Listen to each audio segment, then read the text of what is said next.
What is up, guys? And today we're gonna make a YouTube video about Hachikuma-sama, the Japanese Slender Woman. You don't want to be a camera? I don't know. Come on, guys, let's see the face. Oh, jeez. Sup? This is Hachikuma-sama, a Japanese Slender Man. 8 foot tall. 8 foot tall. Hachikuma-sama. I'm 8. Hachi means 8. I'm 8. If you've seen Corey, that time when he watched Hachikuma-sama, he didn't even know at the beginning. It just said that Hachi means 8. And he said, by the way, Hachi means 8. And then he said, 8 feet. 8 feet tall. But it just said it at the end. At the beginning of the video. Now we're just gonna get it started. He's scared of being on camera. Let's get it. There is something dangerous abducting children in this area.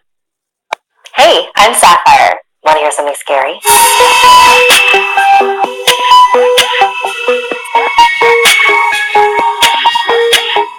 You've heard of the Slender Man, but have you heard of the tall, slender woman? This next chapter is a Japanese urban legend called Hachishaku-sama, which means 8 feet tall. My grandparents lived in a small village in Japan. Every summer, my parents would take me there on holiday to visit them. The last time I saw them was the summer when I was 8 years old. My grandparents were inside the house, and I was playing by myself outside in the backyard. I heard a strange sound.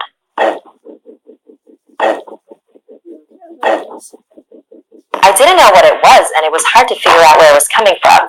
I was looking around, searching for the source of the noise, when I noticed something on top of the tall hedges that enclosed the backyard. It was a straw hat.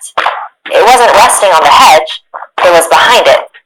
That's where the sound was coming from. Then the hat began to move. It stopped at a small gap in the hedge, and I could see a face peering through. It was a woman, but the hedges were high. Almost 8 feet tall. I was surprised at how tall the woman was. I wondered if she was wearing stilts or some sort of huge high-heeled shoes.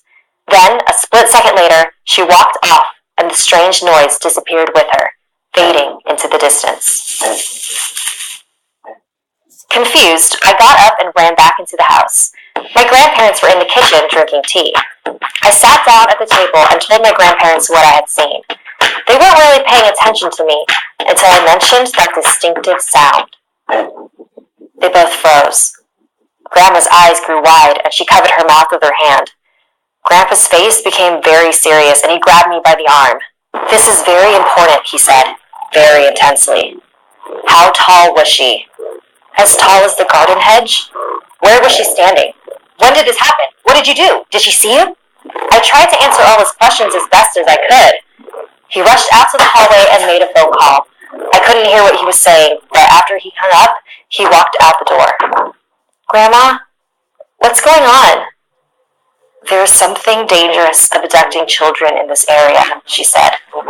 We call it Hachishaku-sama. It takes on the appearance of an extremely tall woman and says, in a deep voice. A long time ago, it was captured by monks and they managed to confine it in a ruined building on the outskirts of the village. They trapped it using 4 jizo, small religious statues that they placed at the north, south, east, and west of the ruins so that it could not escape. But somehow, it did. The last time it appeared was 15 years ago. My grandmother said that anyone who saw it was destined to die within a few days. It all sounded so crazy. I wasn't sure what to believe.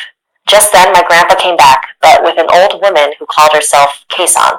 They took me upstairs to my bedroom and began covering the windows with newspaper, with ancient runes written all over them. Keisan placed small bowls of salt in all 4 corners of the room and a small Buddha figure in the center. Soon the sun will be setting, so listen carefully. You must stay in this room until 7:30 tomorrow morning. Do not open this door for any reason. She placed a bucket in my hands. Not even to use the restroom. My grandparents and Keisan left the room, and I locked the door after them. I couldn't believe what was happening. Was I really going to die in a few days? I turned on the TV to try to take my mind off everything, and eventually fell asleep. I was awakened around 1 a.m. by a tapping sound on the window. It's probably just a tree or something, I told myself. Then came a knock on the door, and I heard my grandpa's voice. Are you okay in there? If you're scared, I can come keep you company.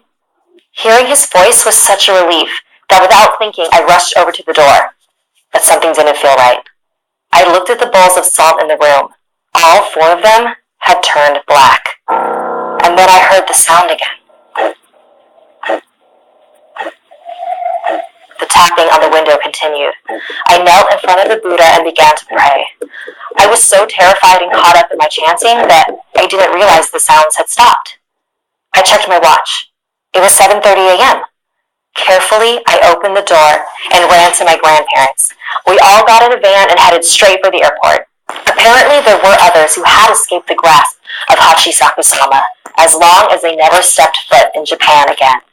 So 2 years ago, when my grandpa got sick, he refused to let me visit him. He even left strict instructions in his will to not let me attend his funeral. I couldn't believe that this creature prevented me from saying goodbye to him. So when my grandma called a few days ago to tell me she had been diagnosed with cancer, I wasn't going to let her stop me from visiting. It's been 10 years, Grandma, and nothing has happened to me. We don't even know if